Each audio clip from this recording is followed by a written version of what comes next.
Yo, kulak as. Bura haradır bilirsen. Bakıdan çıktınız tuttun şimala. Dağla denizin görüştüğü yer. Burası Yezendir. Bunu bil, bunu eşit.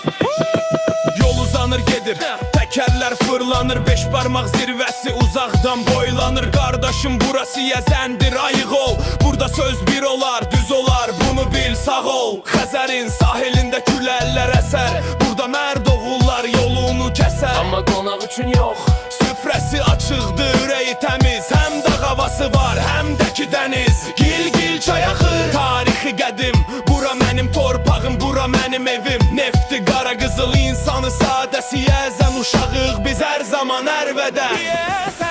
Siyezən, ürəyimin döyüntüsü Siyezən, şimalın odur səsi. Dağlara söykənib dənizə baxar. Bu torpağın eşqi qanımdan axar. Siyezən, ürəyimin döyüntüsü Siyezən, şimalın odur səsi. Dağlara söykənib dənizə baxar. Bu torpağın eşqi qanımdan axar.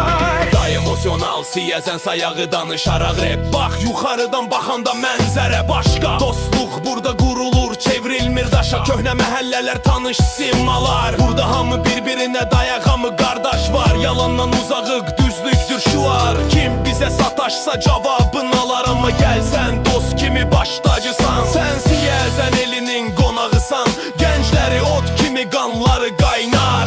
Bu ritmi eşidən yerindən oynar. Şimal stili geldi, sözümü dedim. Siyezən adını tarixə həkk elədim. Beş parmaq şahiddir, Xəzər şahiddir. Biz buradayıq, həmişədik, həmişə bir əldə.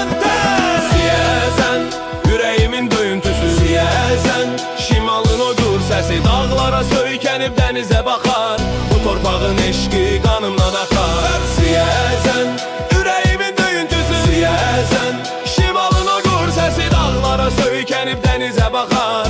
Bu torpağın eşqi qanımdan axar. Aha, Siyezən, şimal zonası. Bura şimal stili, unutma.